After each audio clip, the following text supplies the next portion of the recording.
At her own birthday party, my fiancée publicly announced that she was going to marry another man. The guests exchanged glances and looked at me sympathetically. Unexpectedly, I started applauding and offered a ring as a blessing. I said, "May you have a long and happy marriage and many children." Chapter 1. I took off the ring from my finger and held it out, but no one accepted it. Rebecca clenched the hem of her dress, glaring at me with resentment. The boy beside her smugly wrapped his arm around her shoulder. I sighed and placed the ring on a nearby table. I casually pulled someone over, Celine. Since childhood, she loved trailing behind me and Rebecca. She looked at me cluelessly and asked, "What's up, Rich?" I asked her, "Have you been drinking?" She said no. I tossed her my car keys. "I've had too much. You drive. Take me home." Got it. After just a few steps, Rebecca rushed over and grabbed me. "Richard, what do you mean by this?" I rubbed my temples and said, "Yesterday, due to an unexpected incident, we worked all night at the company. After the morning meeting, I went to the neighboring city. I only got back this afternoon and then went to get your gift. I originally just wanted to say happy birthday and leave." I glanced at my watch. "It's 8 o'clock now. I have another meeting at 10 and a flight to Paris at 6 tomorrow morning. Miss, I'm too tired to play games with you." Rebecca stood there utterly bewildered. I was genuinely exhausted. My temples felt like they were being drilled into. Without saying more, I broke free from Rebecca's grasp and left. Celine drove me to my doorstep. As I got out, I handed her the birthday gift I had prepared for Rebecca, a car key. Rebecca had wanted this car for a long time. I went through a lot of trouble to buy it. Celine asked in surprise, "You're giving this to me?" I nodded and said, "Take the key and pick it up from the dealership yourself." "Thanks, bro." This time, her gratitude was heartfelt. "Bro, are you breaking up with Rebecca?"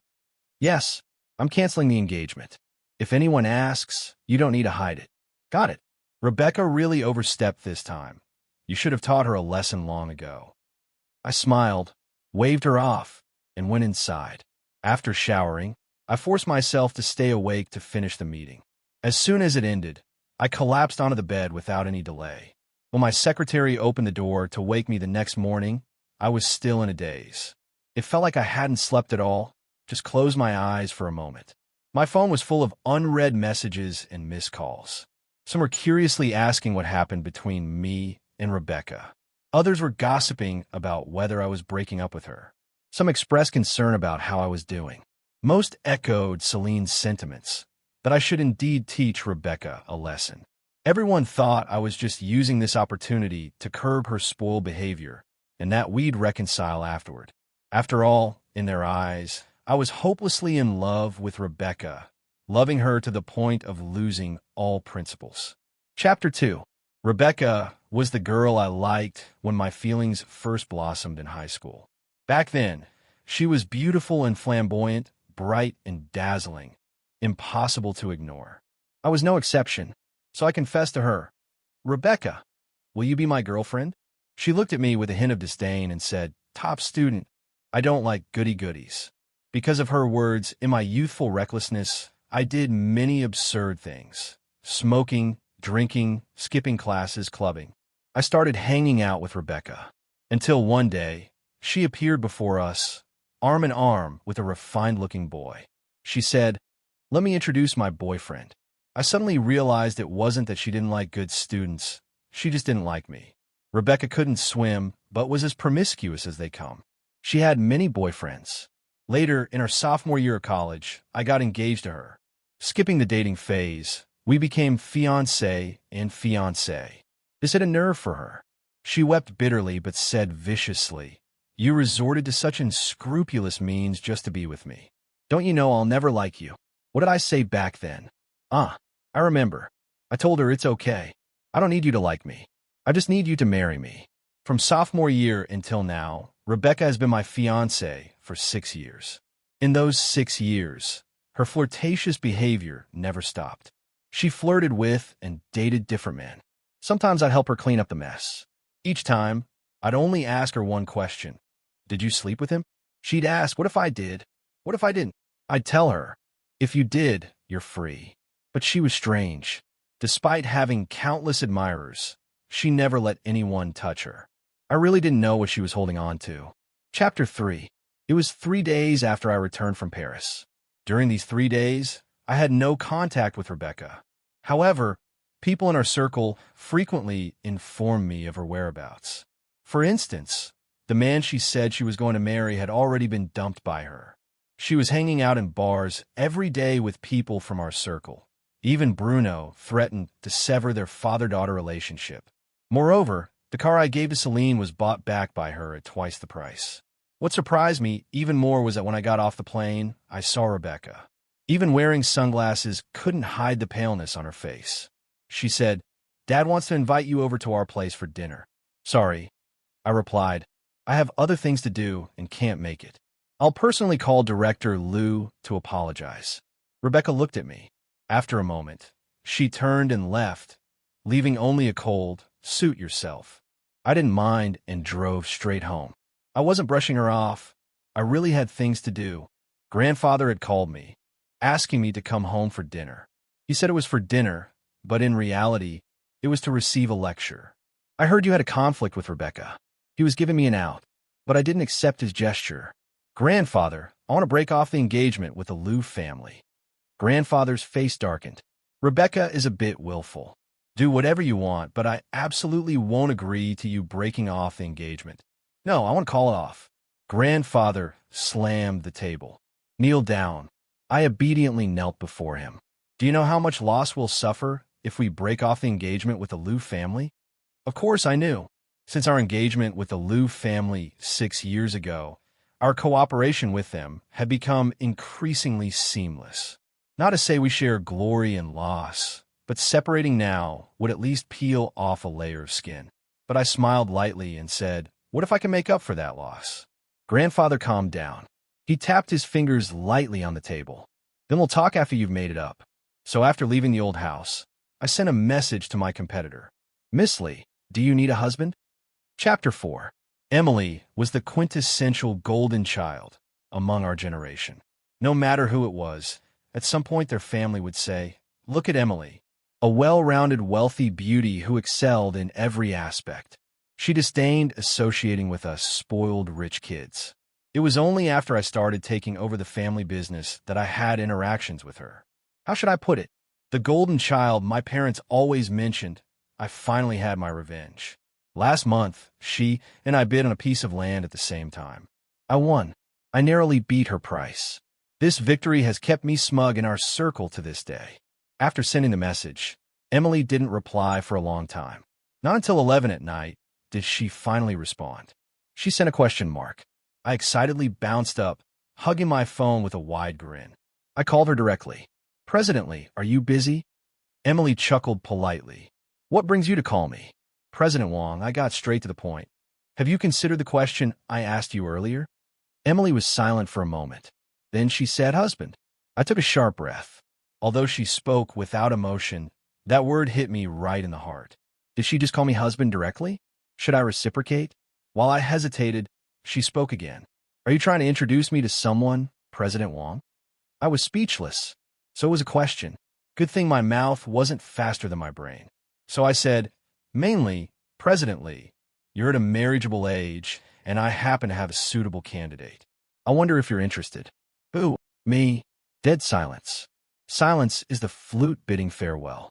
Silence is the bridge of parting tonight. When I looked at my phone, the call had ended. A bit awkward. Of course, I wasn't going to give up that easily. So the next morning, I went straight to Emily's company. Seeing me, Emily frowned slightly, her gaze evasive as she said, "Do you need something, President Wong?" Was she pretending to forget? I wasn't going to indulge her. I said directly, "Opportunity knocks but once. Marrying me is a guaranteed profit with no loss. Place your order now and enjoy an ultra-value bride price package." Emily was speechless. She bit her lip and looked at me, saying, "Are you serious?" I said, "Did you think I was joking last night?" She said, "No, I thought you were drunk." "All right then." I looked at her sincerely and said, "And now, will you consider me?" Emily sized me up for a long time and said, "I heard you had a falling out with Rebecca. Seems true, but if even she doesn't want you, why should I take you?" She didn't refuse outright. That meant there was room to negotiate. So I said, for the project on New D Street, I'll give you a 0.5% discount. Emily twirled the pen in her hand and said, 3%. Exploiting the situation, I looked at her incredulously. 1%. 3%. 1.5. No more. 3%. I was starting to grit my teeth. Don't push it. 2% at most. Deal. I was speechless. Emily said, it's not about the money. I just like helping others. She's a total gold digger. Chapter 5. With things settled on Emily's side, I felt confident enough to negotiate with the Liu family. So I arranged to meet with Rebecca's father, Bruno. Unexpectedly, he brought Rebecca along. I hadn't seen her in a few days. She appeared even more despondent. Before entering the private room, Rebecca grabbed my arm. Why didn't you call me? What? Our engagement is between the two of us. If you wanted to discuss it, why didn't you talk to me? I looked at Rebecca quietly. Sometimes I really envied her. Even now, she's still so naive. I spoke. You're mistaken. Our engagement has never been just between the two of us. Rebecca stared blankly at me, her face pale. When we went in, Chairman Liu was already seated at the head of the table. We exchanged a few pleasantries. He said kindly, I know Rebecca made you angry. I brought her today. She's an immature girl. If you have any complaints, feel free to speak up. Uncle won't be biased. I smiled and said, I took the liberty of inviting you out today to discuss the marriage between me and the Liu family. Chairman Liu, I intend to dissolve this engagement. The relaxed atmosphere instantly froze. Rebecca abruptly stood up. She said word by word, I disagree. Chairman Liu's face darkened. Sit down, you brat. Rebecca met her father's gaze and sneered. What's wrong? Deciding behind my back again? You forced me into the engagement against my will, and now you're canceling it against my will. What do I even mean to you? Chairman Liu slammed the table. Then what do you want? You disagreed when we got engaged, and you've been causing trouble for 6 years. How much embarrassment have you brought to both the Liu and Wang families? If you don't want to cancel the engagement, then what exactly are you doing? Rebecca was stunned for a moment, then lowered her head. Chairman Liu gave her a deep look. Leave. Rebecca left. Not only did she leave, but she also took me with her. She moved so quickly, grabbing my hand and running, as if we were eloping, that I didn't even have time to react. I was speechless. What was this all about? Rebecca, what are you doing? She said nothing, but her hand gripped my arm tightly, squeezing harder and harder. I forcefully pulled her hand away, leaving 2 long red marks on my arm. I hissed in pain and cursed angrily. Can't you trim your claws? It was as if Rebecca just snapped back to reality. She glanced guiltily at the marks and cautiously asked, Are you okay? I felt a knot in my heart. I really didn't know what Rebecca was up to. I always thought the obstacle to breaking off the engagement would be the Liu family. Maybe Rebecca could even help me. I didn't expect she'd become the first roadblock. Rebecca, what exactly are you doing? Haven't you always wanted to cancel the engagement? Now that things are going your way, what are you fussing about? After hearing my question, Rebecca suddenly laughed, but it looked more like she was about to cry. Going my way. Does my opinion matter to any of you? Have you ever asked for my consent before making any decisions?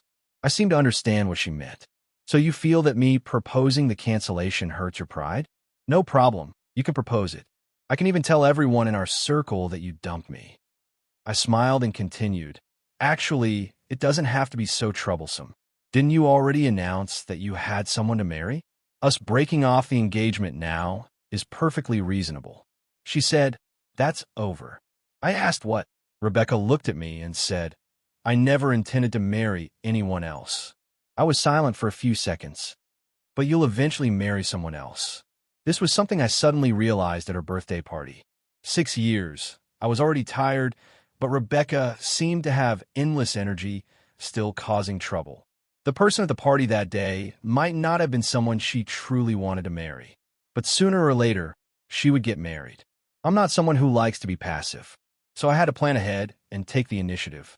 In the end, Rebecca and I parted on bad terms. She left with a resentful remark, Richard, this time it's not up to you. Chapter 6.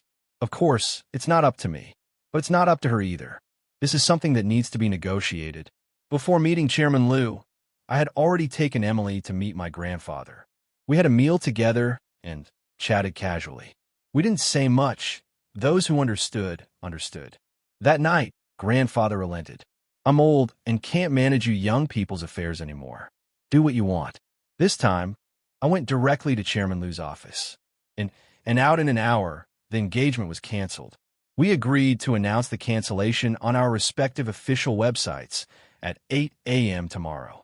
Emily asked me, "So what exactly did you offer the Liu family?" At this moment, Emily no longer had her daytime aloofness, looking at me with curiosity. After leaving the Liu Corporation, I had called Emily wanting to invite her to dinner. She directly told me to come to her place. I was a bit hesitant at first. Then I thought, since our relationship was about to change, it wouldn't hurt to test the waters in advance. Turns out I overthought it. She was just off today and didn't want to go out. She didn't have any particular hospitality. She just had Aunt Jean cook 2 prepackaged meals and open a bottle of wine. But it was quite relaxing. I said, "You're overthinking. Am I someone who would swallow my pride?" Emily tilted her head, looking at me as if eager to hear more.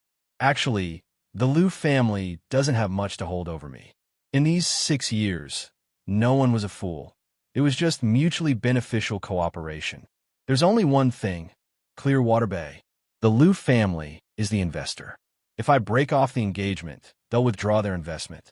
If they withdrew, that land would be stuck in my hands, breaking my capital chain. So I urgently needed someone with funds, strength, and willingness to be a big, great person. I looked at her with sparkling eyes. Emily was speechless. She said, "Don't look at me like that." I was full of confusion. She said disdainfully, "You're making me feel like a big fool." My heart skipped a beat. Could she read minds? So I said, "How could that be? You're my savior." Emily sneered silently, a look of disbelief on her face. So I teased, "Look, to repay your life-saving grace, I'm even offering myself to you. If you don't believe me, I can offer myself anytime." Emily blushed and said, "Stop being inappropriate." Seeing that it was 9:30, Emily and I both took out our phones. I said, "We're announcing the news tomorrow. Tell me, would it be a bit unkind if I shorted the Liu stock when the U.S. market opens?" Emily let out a short laugh, ignoring me. I looked at her curiously. "What are you doing?" Seeing her phone screen, I hissed and said, "You're being unkind." Emily looked up and said, "Right back at you." I had a bad feeling. "Whose stocks did you buy?" Emily said, "Of course, the Liu family and the Wang family." I was speechless. Chapter 7. The next day, the news of the broken engagement arrived as planned. The internet exploded, and so did the people in our circle. Groups of people called and messaged me, asking what was going on. Feeling overwhelmed, I posted a few words on social media. "We've broken up. Please don't disturb." I had no choice. I was too busy. There was also a group of board members to appease.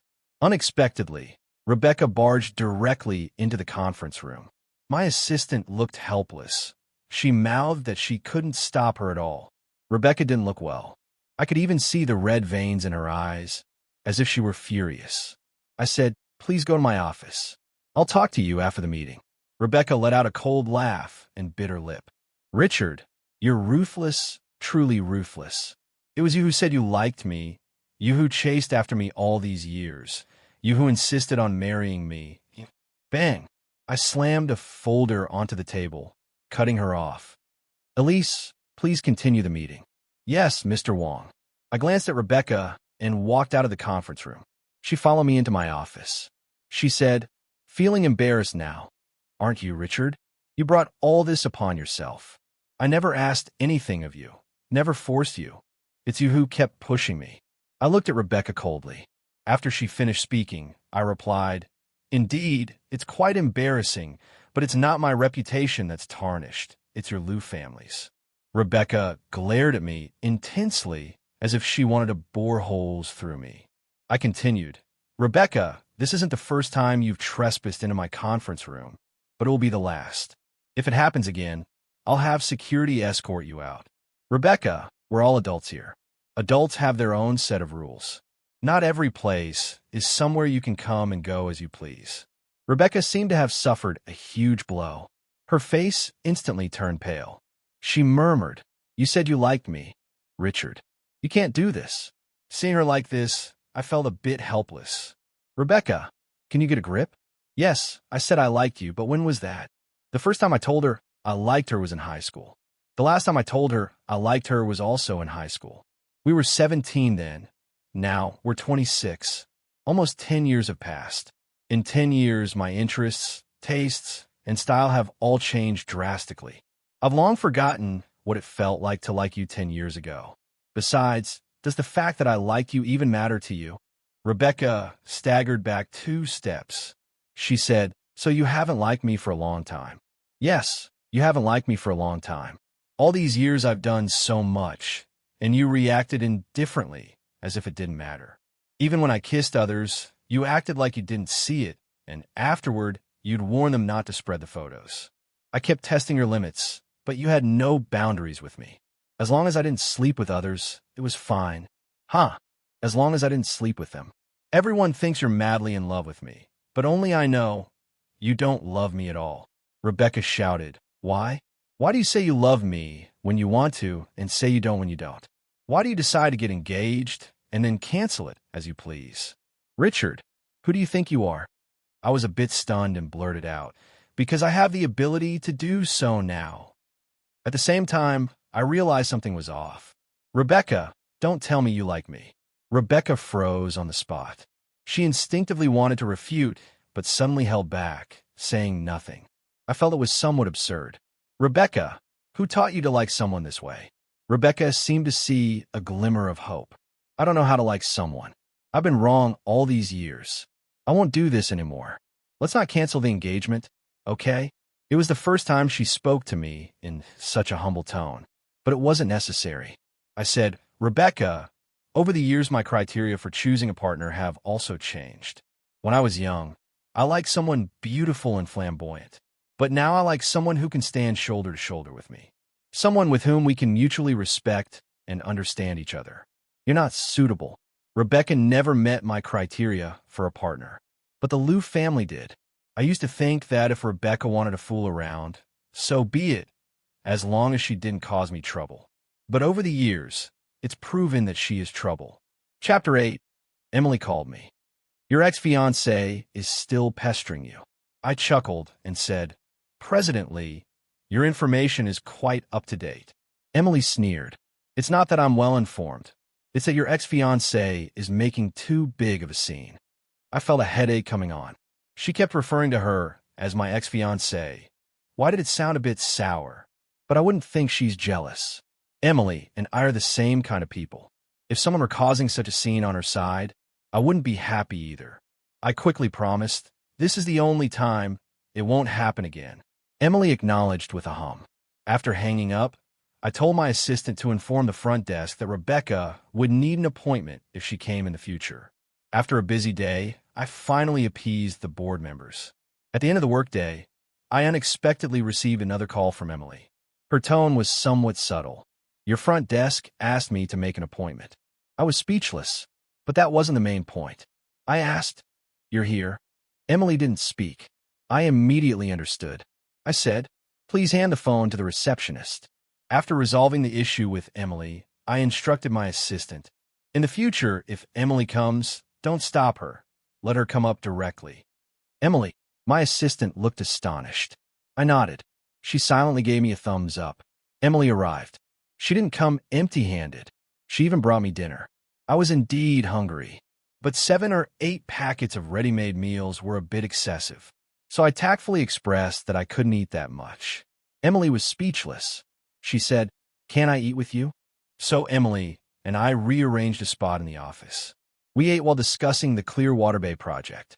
After all, she'll be holding my lifeline in the future, so I needed to be open with her. By the time we finished talking, we were full. I asked Emily, "You didn't come all this way just to bring me dinner, did you?" Emily raised an eyebrow. "I've already met your grandfather. When are you planning to go meet my parents with me?" Her sudden words startled me so much that the water I was drinking got stuck in my throat. I couldn't swallow or spit it out, and ended up coughing. Emily looked at me with dissatisfaction and said, "You're not thinking of burning bridges after crossing them, are you?" I suppressed my cough and hurriedly said, "How? How could I?" Only then did Emily's mood soften.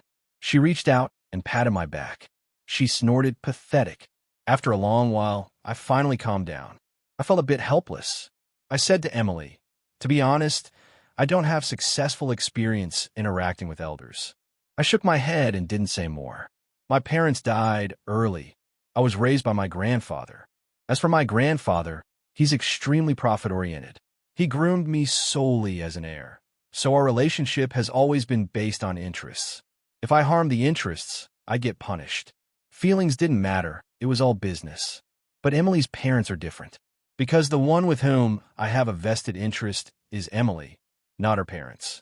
For a moment, I felt a bit melancholic. But Emily didn't mind at all.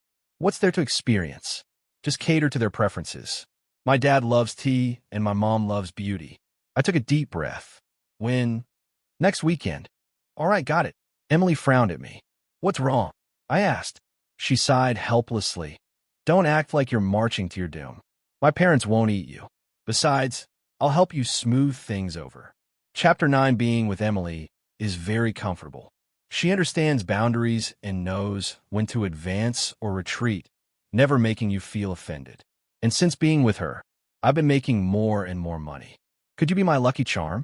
Emily laughed and said, "Your ability to attract wealth isn't bad either." Satisfied, I extended my hand. "Pleasure working with you." Emily cooperated and shook my hand. "Pleasure working with you." I hadn't seen Rebecca for a long time. Just when I was about to forget her, she found me looking haggard. Recently, she'd been acting recklessly. Her clothes were becoming more and more revealing. She stayed in bars later and later. Every day, I could see all sorts of wild nightlife on social media. I even received a few calls. They said Rebecca wouldn't leave no matter what and insisted I go. They asked me to consider our past relationship and persuade her. Most of these people were blocked by me. Gradually, things quieted down. I didn't expect her to show up at my doorstep. She stood by the door holding a bottle of wine. She seemed to have lost all vitality, looking lifeless. I pretended not to see her and was about to open the door and go in. Rebecca grabbed my hand. I whispered sternly, "Rebecca, let go." Rebecca's hand was trembling. Just as I hesitated whether to take action, she let go. I breathed a sigh of relief. As I was closing the door, Rebecca spoke. "I know everything." I was stunned. "What?" She looked up at me, tears seeming to well up in her eyes. Even her lips were trembling. She said, "My dad told me. If it weren't for you choosing to get engaged to me back then, he would have brought his illegitimate son home long ago." Rebecca raised her arm to cover her eyes. "He actually has an illegitimate son, just 2 years younger than me, and I never knew. The day after we canceled the engagement, he let him into the company, and I didn't know. Not long ago, he transferred 2% of the shares to him, and I still didn't know. Until yesterday, he brought him home. He said that's my brother and told me to get along with him. How is that possible? Is he crazy? He said that if it weren't for you, he wouldn't have let his daughter inherit the Liu family's assets at all. He would have brought back his illegitimate son long ago." Rebecca lowered her arm. Her eyes were red. She asked me, "Richard, am I a complete failure?" I said calmly, "Yes, a complete failure." Rebecca gave a bleak smile. "You really hate me. You won't even give me a bit of comfort." She was drunk. I didn't want to reason with her. Rebecca took 2 steps back and leaned against the wall. She murmured, "I always seem to be the one left behind. When I was young, I rebelled against him, went against him. I thought that as long as I didn't do what he said, I could make him uncomfortable. I thought indulging myself was a punishment for him, but he had already given up on me. And you?" Rebecca looked at me, half crying, half laughing. "I was still trying to find ways to make you value me more, but you haven't liked me for a long time. I'm the only one spinning in circles while you've all moved forward. You're all moving forward, and I'm the only one left behind. You've all abandoned me. None of you want me. No one waited for me. None of you waited." She kept repeating similar words, completely immersed in her own emotions. I called her best friend. Not long after, she arrived in a sports car. Looking at me, she sighed. What kind of ill-fated relationship do you two have? I smiled without saying anything. Can't you give her another chance? I shook my head. You already called it an ill-fated relationship. She gritted her teeth and angrily helped Rebecca up. I knew she'd regret it. Serves her right. Chapter 10. Rebecca's situation made me lament youth for a moment. But besides that, it didn't affect me much. On the contrary, dealing with Emily's parents was a challenge. Emily's mother loves beauty, but buying cosmetics or skincare products was definitely out of the question. So, I finally chose a diamond necklace. A woman loves diamonds till the end. As for Emily's father, the gift had to be tea leaves. I had a few options and planned to have Grandpa help me decide. But after Grandpa looked them over, he gave me 4 words: penny wise, pound foolish. I was helpless. They're already expensive enough. Grandpa snorted. Wait. After a while, he took out a cake of tea. Take this. Looking at the simple packaging, I said, Are you trying to get me thrown out? Grandpa rolled his eyes. Can't you recognize a treasure when you see one? This one is worth 10 of what you're holding. Really? Get out. In the end, I took it. After all, why not? Before I left, Grandpa reminded me, when you go to someone else's house, speak nicely. Listen when elders talk. Don't argue. I was quite speechless. I wanted to retort, when have I ever argued? But saying that would seem like arguing. In the end, I could only shut up, aggrieved. Soon it was the weekend. I had the driver take me to pick up Emily. On the way, I was like a mute. The air in the car was suffocatingly quiet. Suddenly, Emily held my hand. What are you doing? Giving you some warmth in case you die of fright before we get there. If I say I'm not nervous, would you believe me? She shook her head. I didn't say anything. All right, maybe a little nervous. So I directly put my arm around her shoulders. I said, This is what warmth feels like. She asked, Are you sure you're not taking the opportunity to take advantage of me? I sneered. Aren't I supposed to? She pursed her lips and nodded. The atmosphere at the Lee family was more harmonious than I expected. Emily's father cooked. The food was delicious. Emily's mother seemed only responsible for being beautiful, but she was indeed stunning. After all, she used to be an actress. They liked my gifts very much, especially Emily's mother, who put on the necklace immediately. It's just that the direction of the conversation afterward was a bit puzzling.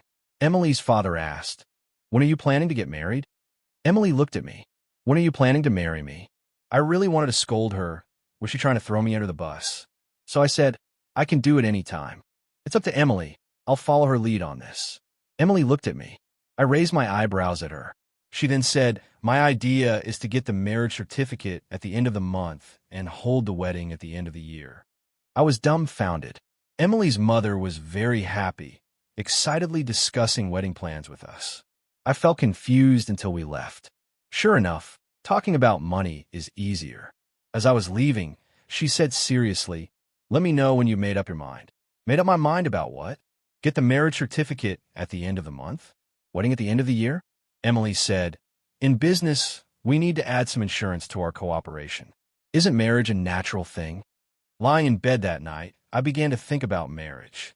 I weighed the pros and cons, analyzed gains and losses, and found myself in a dilemma. But after drinking a glass of water, I suddenly had an epiphany. Emily seemed to have given me a false proposition. I originally intended to marry her. Does it matter whether it's sooner or later? Obviously not. So I sent her a message. Emily, I've thought it over. Emily replied with a question mark.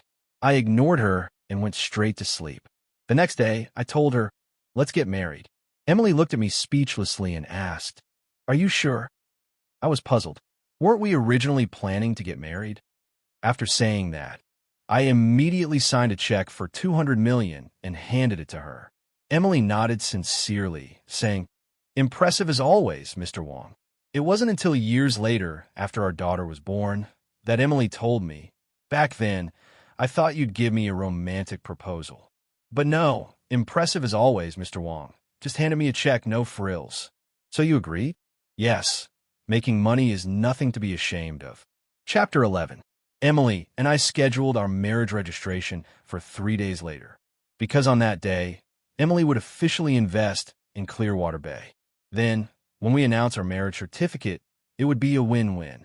Today, someone from the Liu family was coming over to discuss our future collaboration. What I didn't expect was that the person who came was Rebecca.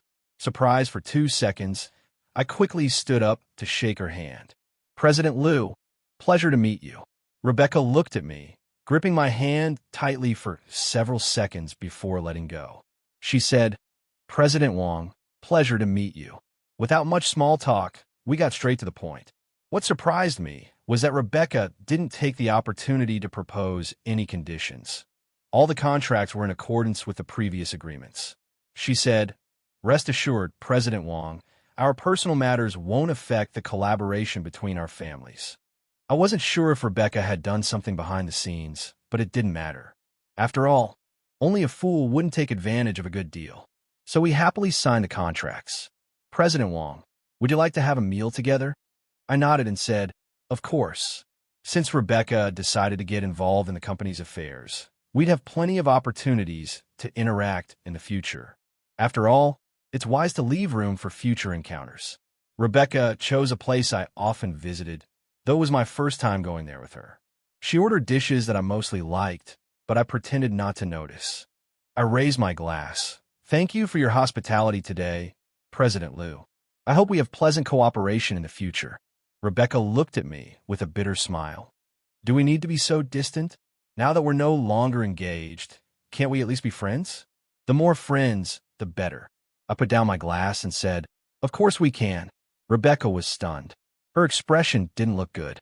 Do you really have no feelings for me at all? I felt a headache coming on. Having been through so many relationships, how did I not notice she was a hopeless romantic? Rebecca, since you're joining the company, focus on your work. Don't think about unnecessary things. Rebecca stared at me without blinking. If I do well, can you give me another chance? I was a bit puzzled. What chance? Rebecca said, Richard, I won't give up on you. I felt conflicted. How should I tactfully tell her that I'm about to get married? Rebecca, you can do anything you want, but not for me. I'm not responsible for someone else's life choices. She said, So all these years you've never advised me. Whatever I wanted to do was my own business and had nothing to do with you. Once I did something that crossed your bottom line, you'd kick me away, right? Rebecca's emotions became agitated. I looked at her and said, So are you blaming me? Rebecca's eyes showed panic. She said, That's not what I meant. I rubbed my temples. Rebecca, I've carved my own path through hard work and setbacks. I can't even be sure that the road I'm on is the right one. Why should I plan your life for you? Again, you could do anything you want, but don't involve me. I'm not responsible for your life choices. I got up to leave. Rebecca reached out to stop me. At that moment, the door of the private room was pushed open. Emily walked in. I heard from the manager that you were here. I stepped forward and put my arm around her shoulder, saying, Let me introduce you. This is Emily, my wife. Ignoring Rebecca's pale face after her stunned reaction, I pulled Emily away. What? Using me? What? Aren't you? Am I? Has the law recognized it? Then can I exercise my husband's rights in advance?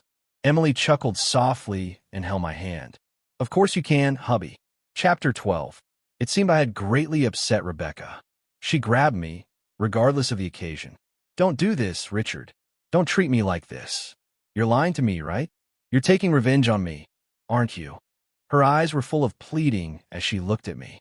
Before I could react, Emily directly slapped her and said, Miss Liu, please have some self-respect. Rebecca covered her face, her eyes filled with rage. She growled, Get lost.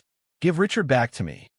Emily smiled slightly and said, Miss Liu, you and Richard have already canceled your engagement. She shouted, This is between Richard and me. It has nothing to do with you. With that, she quickly raised her hand to hit Emily. But just as she was about to make contact, I grabbed her hand, pulled forcefully, and pushed her to the ground. Are you okay? I asked, looking at Emily with concern. Rebecca, who had been looking at me, now had the light in her eyes extinguished. I sneered at Rebecca and said, Rebecca, this is really meaningless. Whether you're truly regretful or not, we've already canceled our engagement. So please swallow your emotions, even if it bites, and stop bothering me. Emily and I went down to the underground parking lot. Before getting into the car, she suddenly pulled me. "What's wrong?" She looked at me with a smile in her eyes. "President Wong, you're pretty cool. I found that I kind of like you." I raised an eyebrow. "Just a little," Emily said, then a bit more. I lifted my hand to smooth her hair and said, "Approved by President Wong. We have a partnership. We're going to get married. We might even spend a lifetime together." I don't mind developing feelings with Emily. 2 days later, Emily and I got up early. We rushed to the Civil Affairs Bureau, where our assistant had already taken a number for us. Shoulder to shoulder, head to head, we took a registration photo. To be honest, my heartbeat accelerated at that moment. We obtained our marriage certificate as quickly as possible and then hurried back to the company. Emily officially invested her funds. Then our official website posted our partnership and marriage certificate. "Mr. Wong, happy newlywed. Looking forward to our cooperation." "Mrs. Wong, happy newlywed. Looking forward to our cooperation." Chapter 13. After registering our marriage, Emily and I moved in together. I bought a property very close to both our workplaces. We're very compatible, whether in work or in life. This made my life gradually more fulfilling. Feeling triumphant, I began to expand my business territory. I wanted to dabble in any profitable industry. No way around it. After a strong alliance, one becomes bold. Gradually, Emily and I were dubbed the money-making couple. I gladly accepted this title. I hadn't followed news about Rebecca for a long time. When I heard about her again, she had already been sent abroad. This made me quite curious. Her father was indeed very disappointed in her. No matter what, she was the daughter he had loved most since childhood. His grooming of an illegitimate son wasn't because he preferred sons over daughters, but because he wanted Rebecca to get back on the right path. The Liu family wasn't a feudal household. There was no throne to inherit. So there was never any talk of abandonment, especially since Rebecca had now started doing proper work. So what exactly happened that made them send her abroad? I asked Emily. She hesitantly explained to me. She wanted to fight me to the death, and her dad found out. Fight to the death? How? Rebecca's idea was simple: steal business. She wanted to snatch it aggressively, regardless of cost or profit. But she had no say in the company. As soon as she issued the orders, her dad found out. They had a heated argument. Rebecca threatened that she wouldn't let Emily have peace. Such willfulness made her father completely disappointed. To prevent her from causing trouble, he simply sent her abroad. "Why didn't you tell me?" I asked. She glanced at me. "Tell you what? That your ex-girlfriend is still hung up on you? Are you that idle?" Of course, I'm not idle. I'm very busy. I have to manage business and prepare for the year-end wedding. My plan was to outsource it and accept various sponsorships. When Emily heard this, she pouted and came over to kiss me. In the end, I had no choice but to reluctantly, helplessly, and unwillingly compromise. Later, that wedding was arranged by me to be very grand, like a dream. Rebecca also came. She was dressed elaborately, as if to steal the groom. But she did nothing, sitting quietly and leaving quietly. Afterward, Emily tiptoed and kissed me. She said, "Mr. Wong, please take care of me for the rest of our lives."